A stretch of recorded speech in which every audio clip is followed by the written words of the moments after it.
One of us has really got to work on a better intro on that. It's kind of a little bit well, past its prime, but and we keep growing. Hey, everybody, it's Zach Clayton with Community Pay It Forward, Community Dare to Care, and the PAC channels. And you are listening to Footprints Forward. We welcome you to our show, and we're glad that you've allowed us to join you again this week as we really bring up mental health and the ways that we can try to help somebody who's contemplating suicide. Suicide is forever. There's no second chance. You lose in suicide, you lose somebody. So we're here to try to find every way possible to make sure that we can be there for people. Very, very proud to introduce our co-hosts or the hosts or the team, I guess is the best way to put it, our family, starting with Stephanie Simoes. Hey, Steph. Hey, hi everybody, Stephanie Simoes. I work with nonprofit organizations and people year-round to assist with fundraising through One Hope Wine. We are a cost-centered winery out of Napa Valley with over $9.7 million donated to date. So I specialize in fundraising, gifting, private wine events, and wine delivery. When you pour a glass of wine or send a gift, it's a great feeling to know that that bottle made an impact for a nonprofit that's important to you. Also, the co-founder of PNS Properties. We are a family-run business that's working to curb the homelessness crisis in our veteran communities. We work with HUD-VASH recipients on housing and are working to build veteran communities and housing while providing support and resources. So this mission is really important to me because the last few years in working in the nonprofit space, I learned a lot about where our systems are lacking in support. So I believe that education and resources for those needing assistance is super important to help bring the number of losses in the other direction. Really excited to hear from Lesley today. I wear a lot of hats. Feel free to connect with me through my Linktree /Steph Simoes. All the ways to contact and connect on socials are right there on my page. Well, on top of that, you also get to see the efforts that Stephanie and I do every month working with small nonprofits. We're about ready to launch this Wednesday. We're going to be introducing a gentleman that we actually had on this show. Very excited about that. Yeah, he was one of our very first guests. He was our second guest, I believe, and we're bringing him back because he's got some wonderful things going on. And here pretty soon, you're going to end up meeting one of our other family members here. And he can tell you a little bit more about what he's going on. Patrick, why don't you give us a little bit of a rundown on who you are and what you got going on? All right, Patrick Myers, and right now I'm in the middle of founding a company called Edge Global, and what it has is it has two different parts to it. It has a nonprofit side and an LLC side. The LLC side is going to be consuming fire media. Out of that, we are running several different podcasts, the Pit Podcast, Voices in the Fire, and we are in development of two more for the Juvenile Justice Department, and for those that are dealing with suicide and have suicidal tendencies, to be able to talk about those things openly and freely on that channel. Also, one of the things that I'm starting right now with the nonprofit is the youth initiative here in Middle Tennessee, and we launched our first one last night. Had our first meeting, and the purpose behind this is to teach kids how to be the movement that they want to see. And so right now, it all started off with just meeting these kids at Sonic, and I was just talking to them, and just saw this need because there's nothing for them to do around here at all, period. And they're just sitting up at Sonic, and that's really the club and the place to be. And so I was like, ask them if there's just something that they want to do, and that's how this whole thing started off. And so we met last night, and like they want to do things for the elderly. They want to create murals. They want to create a community center for kids that are their age and up. They want to go back and help educate kids that are younger. So there's just so much potential in the ideas, and all we have to do is step back as adults and get behind them because right now the youth, they're not just our future; they are what's happening today. And a lot of times, if we, it doesn't matter what age they are, kids can have such massive impact in the world if we step out the way and start to learn how to get behind them. And so that's what we do with the Youth Initiative. Oh, thank you, Patrick. And one of the things that we always say about my foster son is that, if he doesn't have anything to do, that's when the problems start. When they don't have anywhere to go, their mind finds somewhere to go. And it's not always the greatest thing in the world. So I love what you're doing. The other part of our family here, huge part of my family, is setting up in my Brady Bunch or Partridge Square. I don't even remember what show it is anymore. But Mr. Z from Z World Webs, how you doing, brother?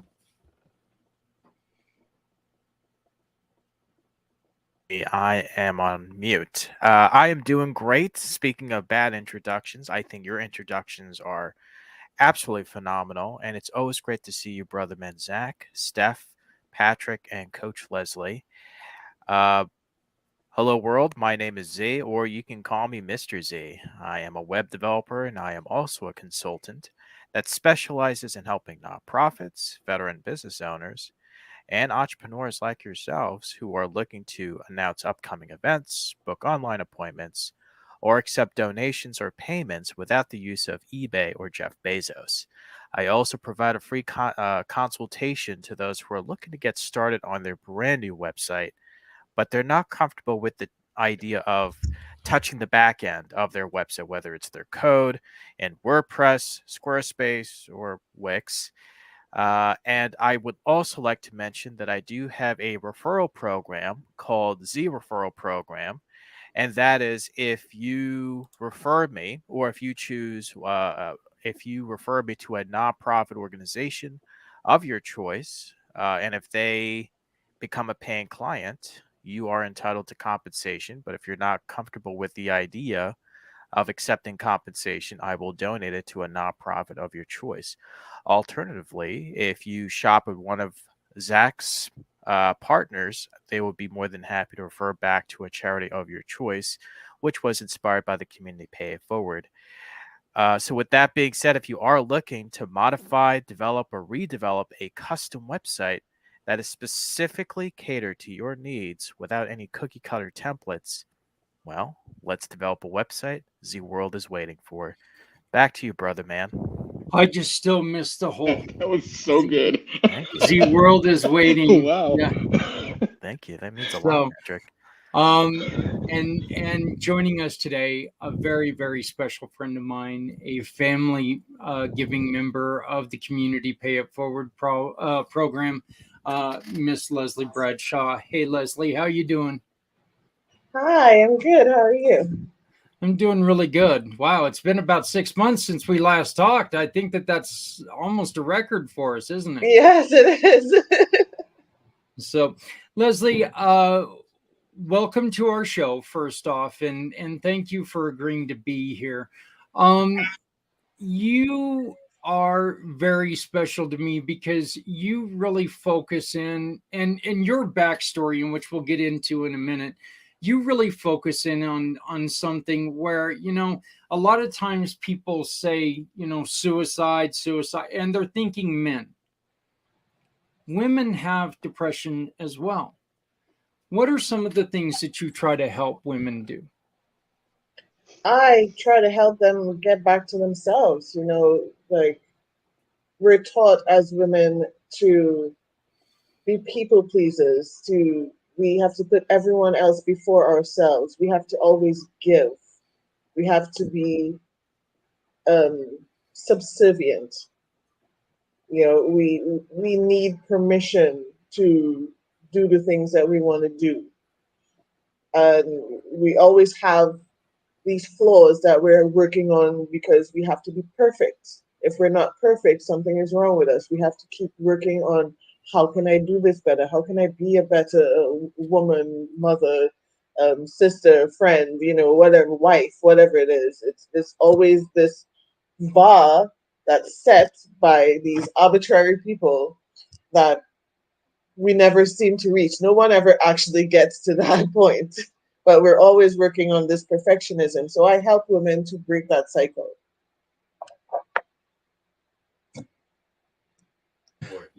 Okay, and you come from you do what you do because of your past, and I think that and I know that I ask you to tell your past every time that we talk, but I think it's very important for people to understand why or why you do what you do because of what you lived through.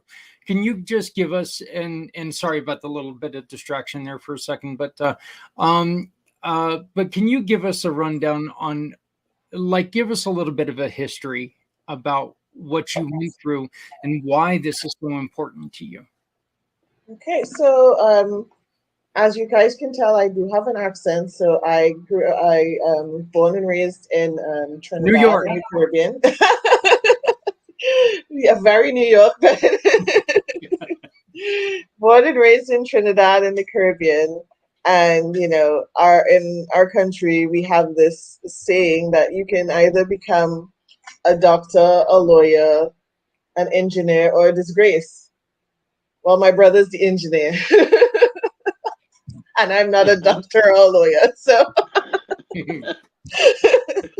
Well, you're and you know, damn sure not a disgrace, my dear. You're damn sure not a disgrace.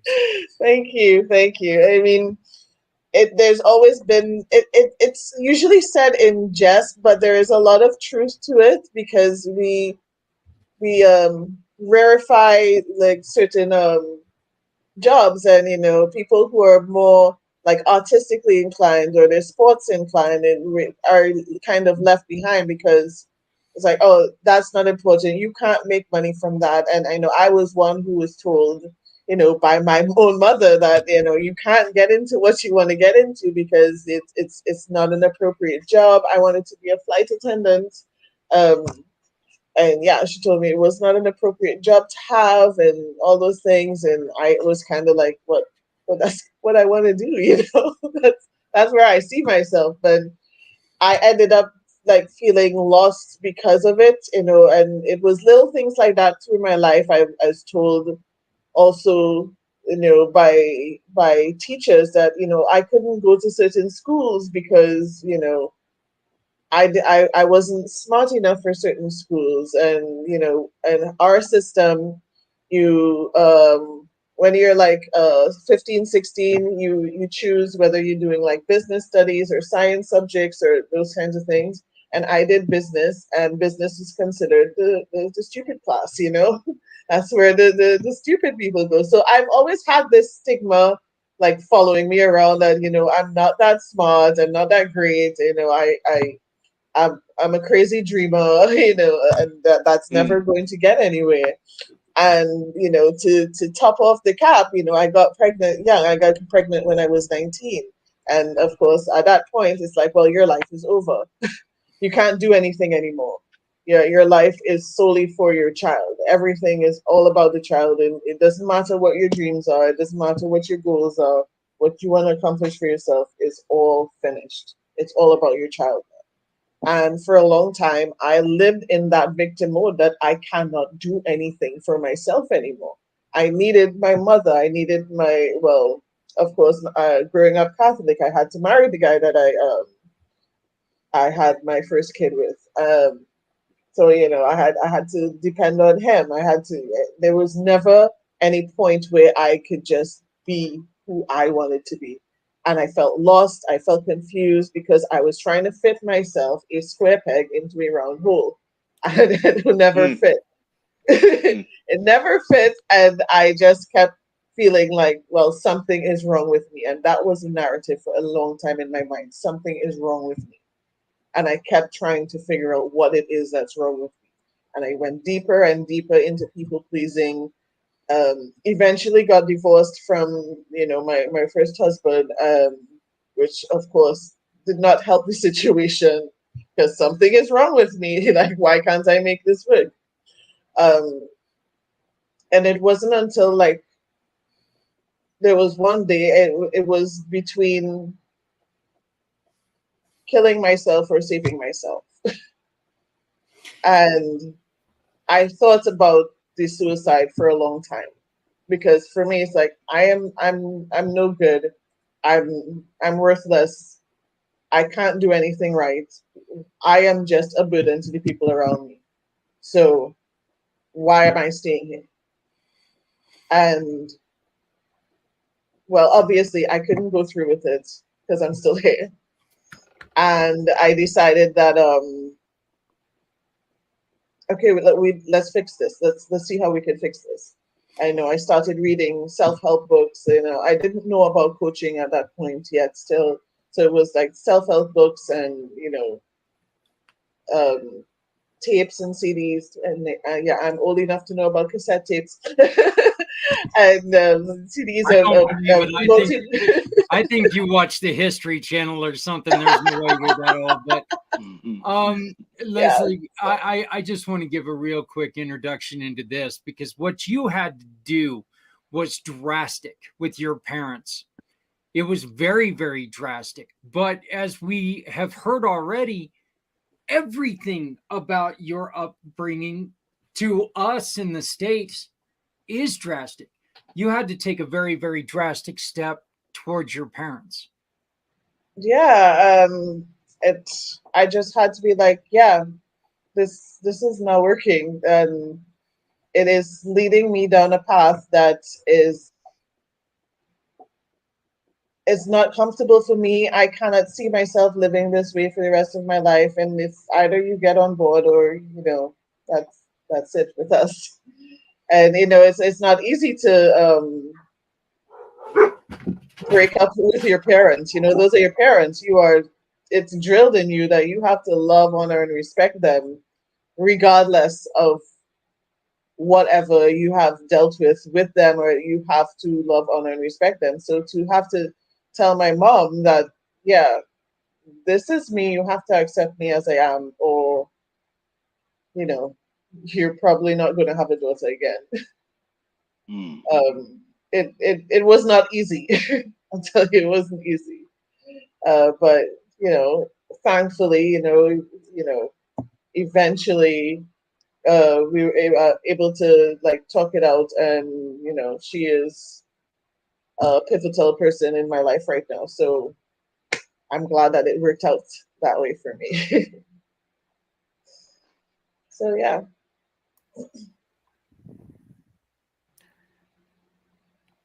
I think we could speak on behalf of Zach and say it's great that you're able to overcome those obstacles. And it's never easy divorcing from your parents, and what's expected of you, it's usually the norm. And just you being able to pursue your dreams, you have the courage that most people don't have.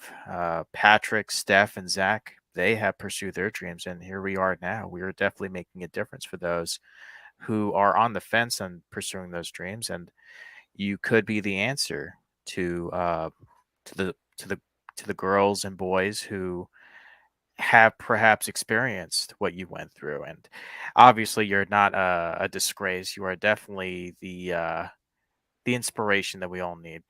You are determined to make the change. You're very welcome. You're making the change like Zach is, and everyone here too. Sorry to step on your toes, Zach. Just wanted to just relish what Coach Lesley is able to offer and making a difference by these great introductions. Yeah, no, you didn't step on anyone's toes. We've actually got somebody coming in. The great fire department is here to put in fire or smoke detectors for us, and my dogs decided that they wanted he was a guy in a big blue chew toy showed up at the door. So they were having all kinds of fun and making all kinds of noise. So I had to shut off and disappear for a second. Lesley, how much has your training helped your daughters? I would say like 100% greatly. Like I said, I have a soon to be 21-year-old, and like we're like best friends. Like there is still, of course, the mother daughter respect there.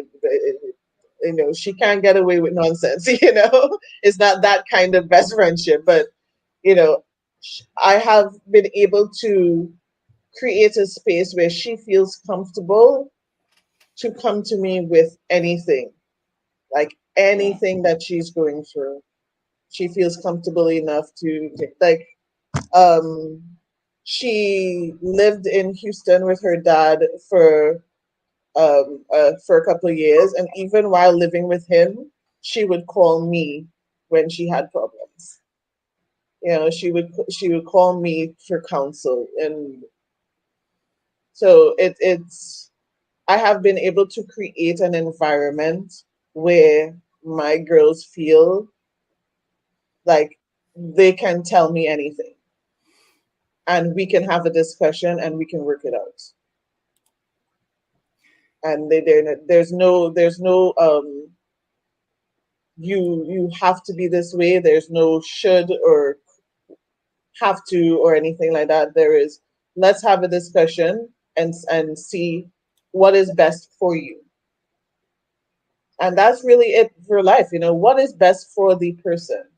Like what's best for me is not necessarily what's best for Patrick or what's best for Mr. Z or Stephanie or you, Zach. So, it's always about figuring out what's best for them in this moment. Yeah. Does Patrick, you were asking Stephanie a couple questions about some of the programs that you were running. Why don't you go on ahead and going ahead and re-ask her now that we've got other people who, you had some questions for her, and I think that the questions that you were asking her could help other people. So you want to go on ahead and bring those questions up, or? Oh yeah, no problem. So so Lesley, um, one of the questions that I was asking before is like, I have a lot of teen girls here at my church and in the programs that I've ran, and then over the years of just seeing the young ladies. Because I was very impressed when you said you have created this environment for your kids for your daughters to be able to connect with you. And so I guess one of the basic questions would be, if you was to give like groups like mine, okay, where we have these young ladies that are coming in with all kinds of different traumas, mommy and daddy issues. That's a huge thing. I, I used to think that girls just had daddy issues, but they have Nope. We they have have mommy mom issues. issues too, They Trent. have mommy issues, and y'all are usually at war with each other Yeah. on levels that it's inconceivable sometimes. It's like, man, how do you guys hate each other so much but love each other at the same time? It's so weird. But how do you maybe create that environment where if you're running programs where you have teenage girls and stuff like that, especially because as men sometimes, we try to do our best, but we don't understand. We barely understand ourselves, much less females. And so, how can we create that kind of same environment from your perspective on how on just reaching girls and being able to speak into those things, like and point them in the right direction to the tools that are needed, and um, um, creating also.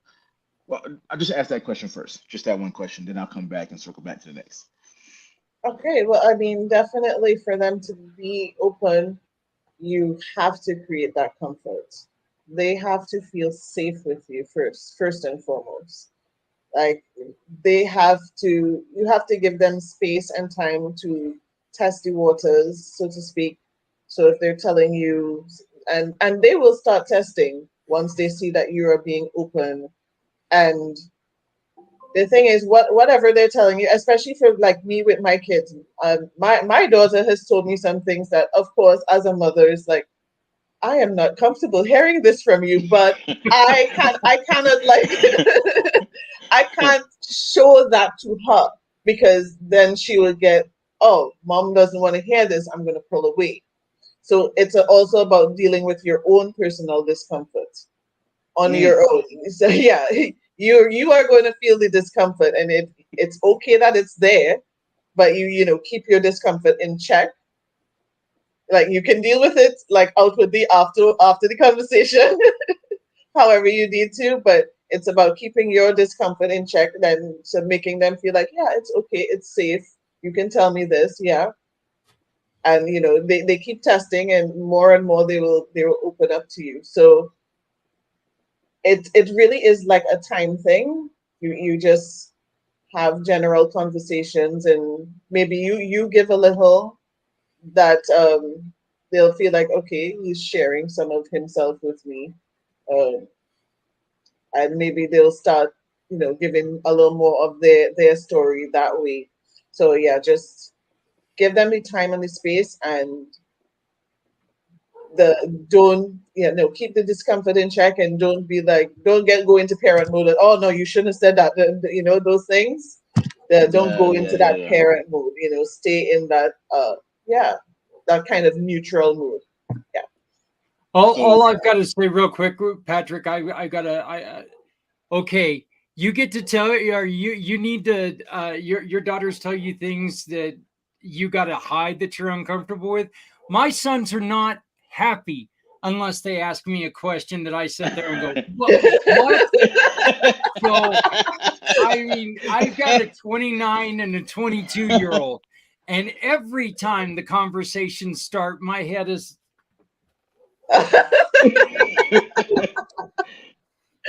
every conversation starts like that. So they love stressing you out.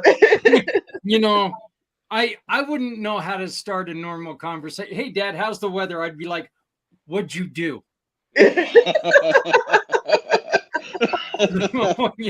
Every conversation has me going, oh, well, I didn't see that one coming, in which I can't hardly say that anymore.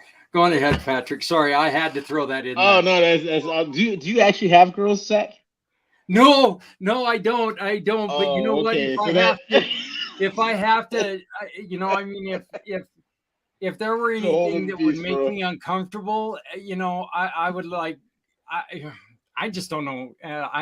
I couldn't imagine being uncomfortable with the conversation that I couldn't handle, because, like I said, both of my boys completely polar opposites. They truly are. They're truly polar opposite.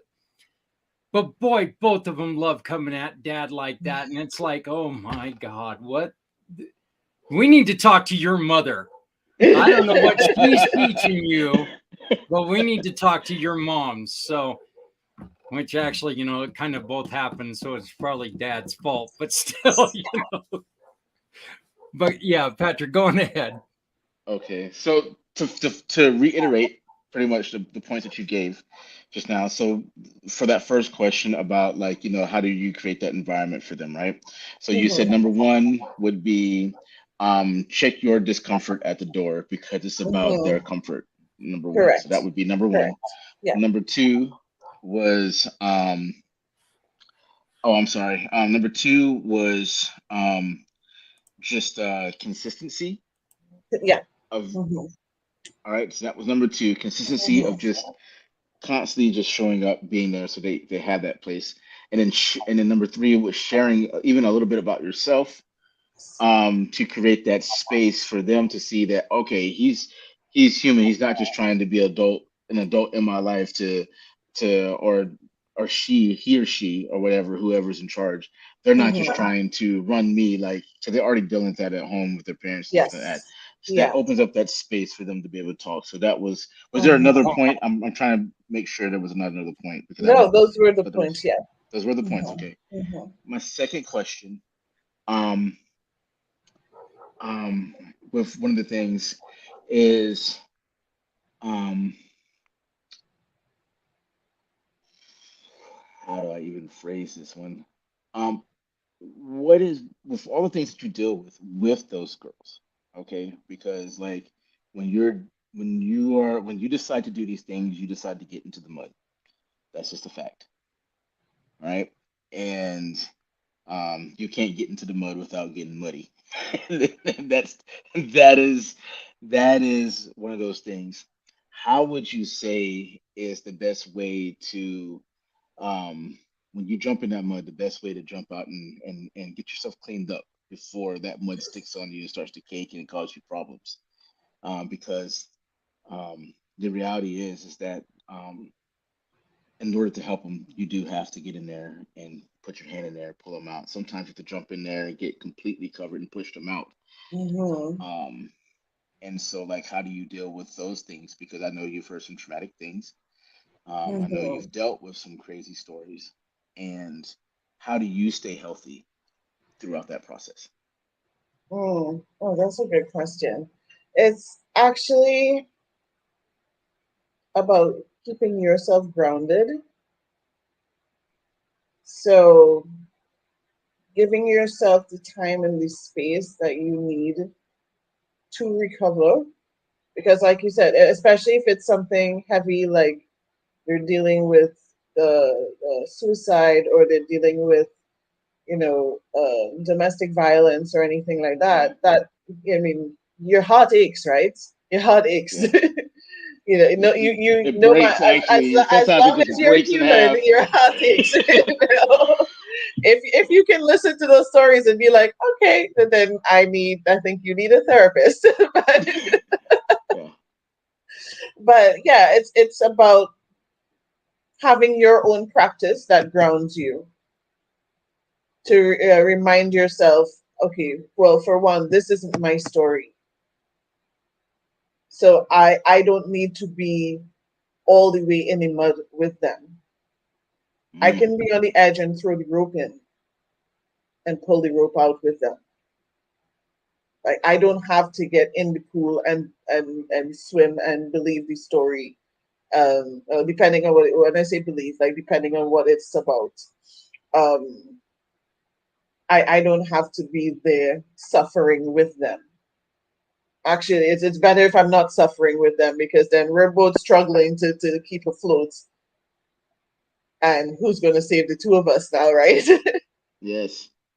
So it is definitely about having your own grounding practices. It's about taking care of your nervous system. Um, a lot of breathing exercises.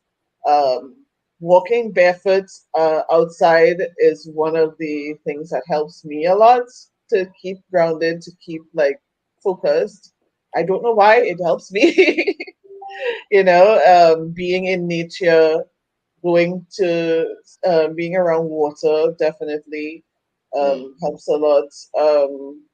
Yeah, but anything that really helps you stay in that space where you're like, it's okay. This is not my story. Um, I am here to help. I am here to guide. I am not here to swim with them in the mud. Yeah, yeah. That is a Steph, very interesting take. It truly is. I really that was one of the major issues before when you do that. Um, there's occasions where you have to jump in, but like when you are Mm-hmm. swimming in it and you just stay in it and you're in there with them, Mm-hmm. that is such a dangerous, dangerous, dangerous, dangerous thing. And Yes. um and and like a lot of times, like so like when like you have people that go into the when they're saving somebody from drowning, right? And Mm-hmm. they jump into the water, and then like a lot of times firefighters or whoever or pararescue or anybody that does this kind of rescues, a lot of times they spend more time fighting the victim because they're Mm-hmm. trying to stay Yeah. up and pushing you under, Right. Yeah. and so when you say that, it's just like because you have to like do it so fast to get them out immediately, and stuff like that. And so when you say that resonates a lot especially with the experience I've seen a lot of people go through, what I've been through. It's just that grounding. And I love the part about the water. Water is a really big one for me. Any nature, especially, just to be able to throw things away into that space. And it's a very healing thing. Something about water being around brooks and streams and lakes and rivers is a big thing. And then the grounding, I have heard of this before with the barefoot. Can you explain a Mm-hmm. little bit more to me about that? Because I know there's like an actual thing that this is with science, and Mm-hmm. um, Yeah, explain a little more. it's kind of like symbolically reconnecting yourself to the earth. The whole, Okay. we came from dust and to dust we shall return. It's kind of like that symbolic reconnecting yourself to the earth and showing yourself, showing your system that I'm whole, I'm solid, I'm safe. I'm not falling, I'm not Okay. drowning, I'm whole, I'm here, and I'm safe.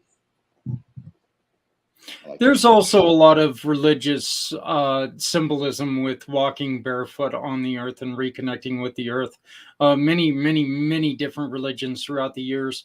The high priest or the shamans or the preachers, whatever, have always walked barefoot because of the healing power of the planet. So that's one of those that have been around for so many years, but it's just kind of one of the things that always gets left out, that always gets forgotten. So, and me personally, I can't go barefoot anywhere, but that's just kind of me. uh and Stephanie, I'm going to ask you real quick, after I introduce Trevor, I want to get that, but as a parent of both sons and daughters, what are you finding? And I'm going to give you a couple seconds to really think about this as I introduce Trevor. But as a mother for both sons and daughters, what is your thought on this? But I do want to bring in Trevor really quick. Trevor, thank you for joining us. The web detective, how you doing, brother? I'm doing very well. Thank you for asking. I do wish to extend my sincere apologies for my tardiness, and my slight incapacity to read current emails. You did send it. It's just I was on the wrong link at the wrong place, waiting for things. Gosh, be nice and quiet here. But I was actually helping out somebody this morning, which did make me late, who has a great difficulty with remembering processes. And through the years, I've always managed to give that little bit of extra time and be patient. And I think just trying to catch up with where you are today, I think that's very important when people have some elements of their day when their mind is not focused where they should be or what they're doing, and you give a set of controls or a set of lists of things to do, can just be overwhelming. And if we all just took a little step back and issued one command or one task at a time, it really helps all of us, because you don't become to the point where you're so panic mode, should we put it in? You're like, gosh, I've got 10 things to do. Where if it's just one step at a time, you're only focusing on the one step to move you forward. So there we go. There's a little bit about my tardiness, and I don't want to occupy too much of the conversation. I do apologize. I actually I can imagine you sitting in that room going, man, Zach has never sounded better. I cannot hear him. Well, there was some thoughts like, oh, gosh, Zach has given the microphone to somebody else. Isn't that interesting? There you go. There you go. So, Trevor, tell us a little bit about the web detective. Well, the web detective is primarily here to help you and to protect and serve your brand. I'll look at your online identity to see how well you are portrayed as an expert or an authority online, because anybody who wants to check out anybody, the first thing we all do these days is Google check somebody. And if you can't get a good feeling or good result from what you find out, you tend to overlook people. And I hate being overlooked. So that's why I'm here, and that's what I help people to do. That can include things like accessibility to websites for people with disabilities. It can help owners with compliance issues. Maybe there's some privacy policies issues or terms and conditions or data breaches. So the web detective actually helps to really protect people and serve. Well, thank you very much for joining us. Thank you. Late or on time, your presence is always loved. So I appreciate it. So, all right, Stephanie, as a parent of both sons and daughters, what do you see different between raising the two, and what do you see that that Lesley's talking about that you're finding interesting? Yeah. So, well, first I'll say that, the walking barefoot outside and being in nature, I can connect with that so much. For us, like even being with animals and time at the farm has helped us so much. We went through some really challenging times with medical challenges and found that, this helped us a lot. The farm time really helps me breathe, if that makes any sense, just being outside, whew, and that kind of relieves some stress, right? I do have a 10-year-old daughter myself. I like to think that she has a really good relationship with us. My husband especially makes it a point to have his time with her, he never wanted to have a girl. Now he's freaking out because he knows how he was when he was a kid. But I do think a safe space is important for your children to have in general, both boys and girls, especially with the influences that we have in the world today. I feel like it's changed a lot since I was growing up. I don't know if you guys would agree with that, but, as a parent, I try to stay tuned with what my kids are doing and who they're hanging around with, chatting with, things like that. They have so much more access today than, I didn't have a cell phone. Kids have cell phones today. They're little, and the internet and the world is at their fingertips, really. So, Lesley, what age did you feel that these conversations, this, not relationship, but like this safe space that you created became like really important for your girls? What age did you feel like it was a game changer to kind of have that within your home to make that space and that conversation? I would say around the age of like 14, 15. Yeah, definitely was like, okay, yeah, this is a good thing. Like I said, there was the discomforts with some of the things you're telling me, like, okay, now I understand, why my mom wanted to like keep me so sheltered. But, in trying to keep me so sheltered, I was curious about everything, so I went and did it behind your back anyways.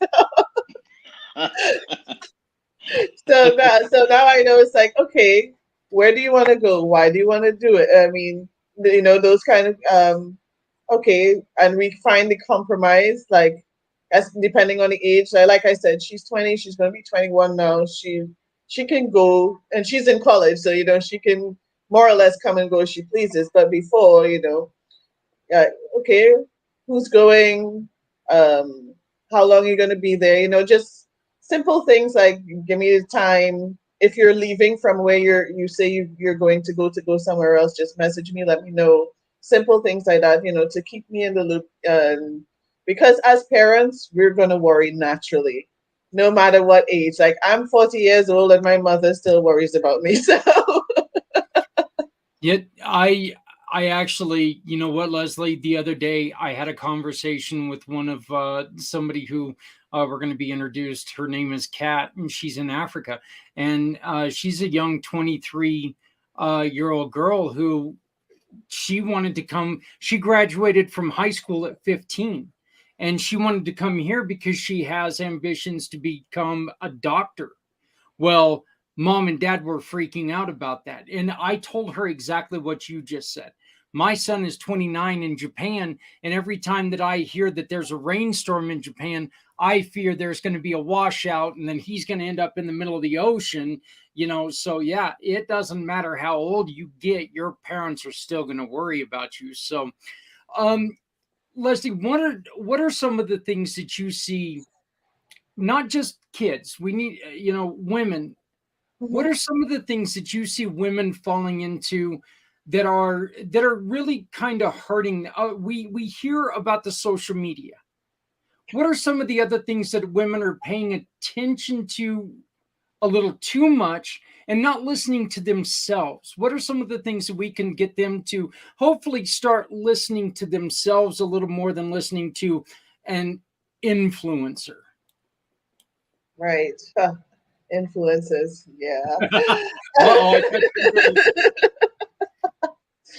I think, honestly, I think the thing is that social media has taken like all the ideals that society had, like from the 50s and 60s and all those times, and like amplifies it because it's constantly in your face. You're seeing that, you're seeing the influences and and everyone is posting their highlights reel.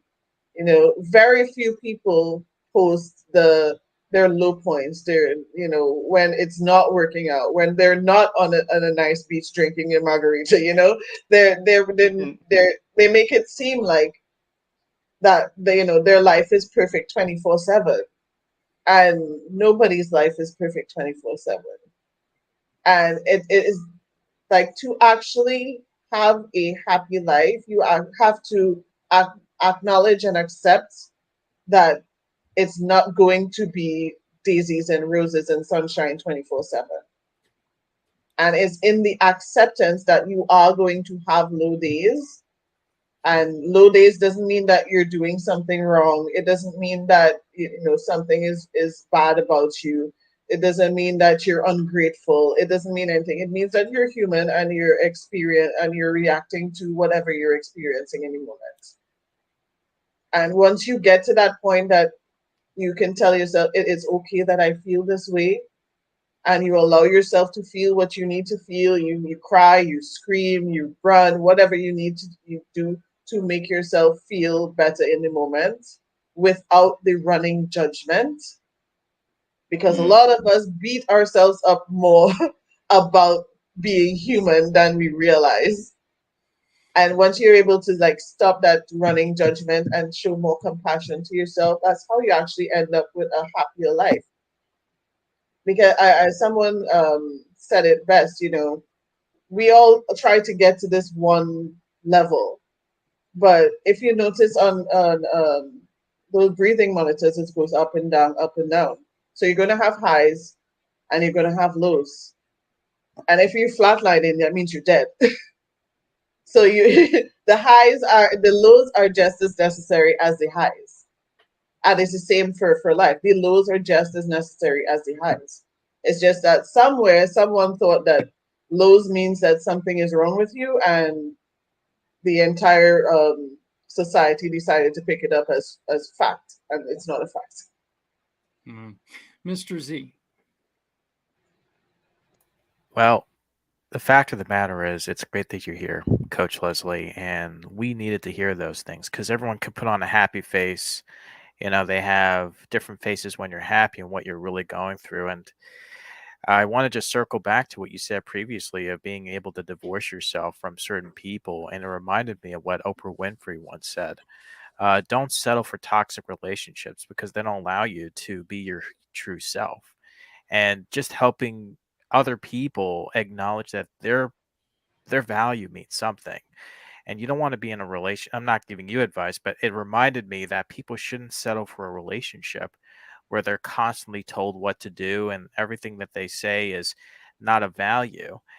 Uh, but celebrities and singers and athletes or people who make millions and millions of dollars, they're going through their demons and they probably didn't have the support while growing up. And I think just becoming that rich and successful person, they may have thought that it would have filled that void of happiness, but deep down they felt like they were a disgrace. And when you mentioned about just doing the things that you're passionate about, and even though it might sound crazy to pursue your passions, it's going to work in your favor in the long run. And there are many people here who want to help others, but they just don't know how to find help for themselves. And there are people like yourself, Coach Lesley, Web Detective Trevor, Steph, Patrick, and of course yourself, Zach, that are able to help others get what they need out of life and in turn get what you need in life. So my question for you is, I know I've seen the work that you do and everything that you're talking about is congruent to being a person that's of change, not trying to change others. Um, are you open to working with individuals who uh, are outside of the United States or those who are in different continents besides Antarctica? But if you can work there, kudos to you. Did he freeze? I mean, Very clever. absolutely. Absolutely. I as long as you have a connection to the internet, we're good to go. We can work together. Brilliant. That's great. And it's all about connecting and being able to be in a place where we can make a positive change with just one Zoom or camera away really does make a difference. Yeah. So I think what you're doing, and I think it's safe to say on behalf of everybody here that you are someone that we can go to when we ever need to reconnect with the younger generation. And I think a lot of people here have mentioned about social media.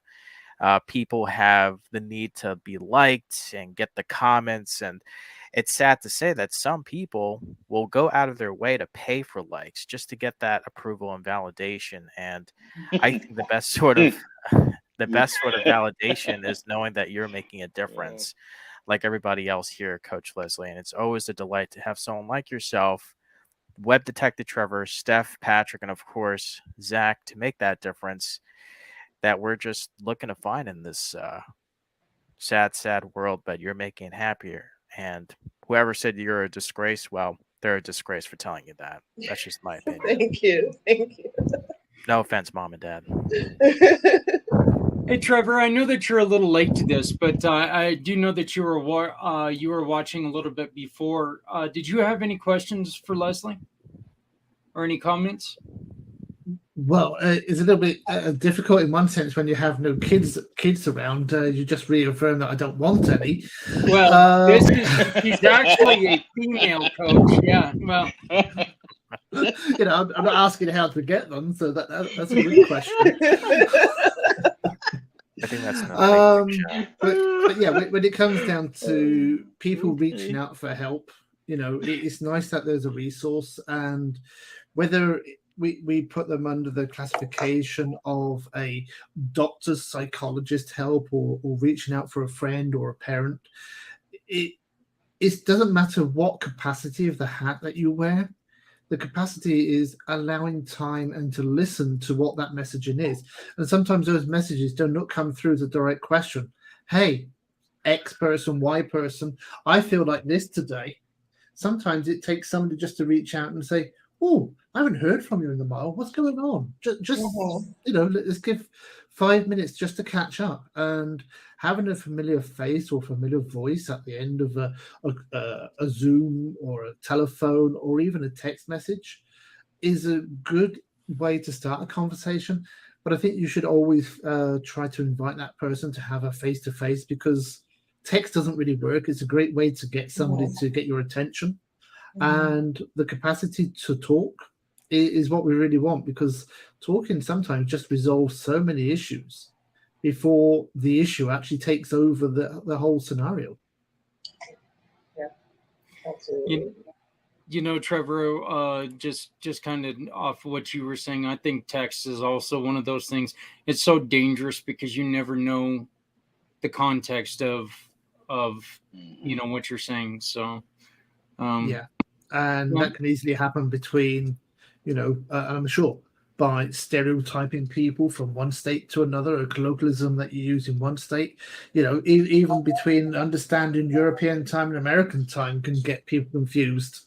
So yeah, how often do we write an idea down in a text mode and it's only half of what we're thinking? The other person reads in between the lines as such, which is a human thing to do. and goes off and, well, how dare you think that or assume this of me? And you may actually be halfway through trying to explain your thought process, of which the damage is already done. It's like dropping that proverbial bottle of milk or the tray of eggs. Once the crack is there and they're split and it's all over the floor, you can't go back and wipe it back up. You just have to go through a different process. Patrick, did you have anything else? Did you have anything that you wanted to, any other questions for Lesley? I didn't have any questions. I just wanted to say, honestly, just thank you for allowing that to be what's on your heart, that you're doing this, and honestly, I can't wait to connect in the possibilities of what these girls can learn from you. Yeah, I'm gonna take advantage of your knowledge. I'm not gonna lie to you. Yes, If please do. if you say Yes. that I can, you should have told me that because I will. And because I think that man, it'd be powerful for them to be able to hear a lot of things that that you said just now. Because I was just like, oh man, I could never say that to them because I am a man, and there are certain things that as a man that I shouldn't say. I shouldn't be a part of that conversation. And they need that woman to be a part of the conversation. And so yeah, I just thank you for that. Thank you for not taking your life in that time. Um, and fighting through it, you know what I mean? Not all of us make it through that, but you made that decision and you made through it, and like it's so amazing to see like how you go through those dark times, and then it gets all the way turned around into this great purpose, and that's the beauty, of that struggle. When you said you have to go through those highs and lows, I really, really just, man, that hit me. That resonated a lot with me because you have to have that in order to become who you are. You have to. That's the truth. Absolutely. Absolutely. Thank you. Lesley, I have one more question for you, and unfortunately, we're running up against the top of the hour. My question is, what should we do if we know a woman, a girl, who is having a tough day? What's the best way for someone to approach? Is there any difference between approaching a guy or a girl? I mean, of course, I'm not going to walk up to a guy and go, wow, you look like crap today. Or go up to a girl, tell her that. I will do that for a guy.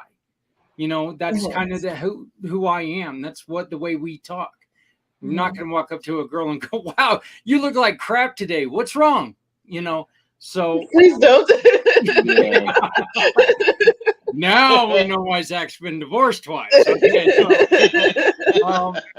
but what is the main thing that somebody should know when you walk up to a female and you see that they're troubled? I think it's just about being as delicate as you can with the questioning. Like you can ask them, is everything okay? Is there something you want to talk about? Or sometimes people even open up after you ask them, like, how are you doing today? So but it's like you said, you don't go and be like, oh well, something's off about you today, yeah. It's just be genuinely curious, and without the judgment, like, yeah. Well, Or even offer, like, is there something I can do for you today? Like, yeah. Well, Lesley, I want to thank you again. You always answer the call, and I think that one of the things that you always do is you bring a little bit of clarity to any time that you get to talk with us, and I do appreciate it because, like I said, it's a different world in between a guy and a girl when it comes to this stuff, because it's easier for some of us to deal with the issues when a guy's struggling, and so I appreciate when you come out and you kind of give us a reason why for us. And then I love the confidence that you give women and the ability to let them know, hey, it's okay. You don't have to listen to what everybody else says.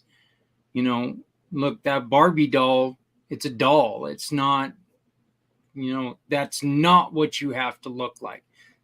You don't have to be Mary Maid homemaker. I think it's very important that your message gets across. And I want to thank you very much for being a part of Footprints Forward. And thank you for coming on to here and helping us with our mission. Thank you for having me. It's always a pleasure. Well, as always. And anytime you want to join us, please do. So we are at the top of the hour, but let's go on ahead and go around. Stephanie, what was the one thing that you learned today? Coach Lesley, thank you so much for being here and sharing everything today. I think the one thing that kind of my takeaway, don't compare yourself to the highlight reel. And what Lesley said was stop the judgment of yourself and you will live a happier life. So I'm going to go with that. That's awesome. Z? Well said, Steph, and thank you, Coach Lesley, for being here. And thank goodness you didn't take your own life, because we wouldn't have the pleasure of you being here. The lesson that I learned today is when you sense someone isn't them usual selves, ask them, how are you doing? Don't just say, hey, how's it going?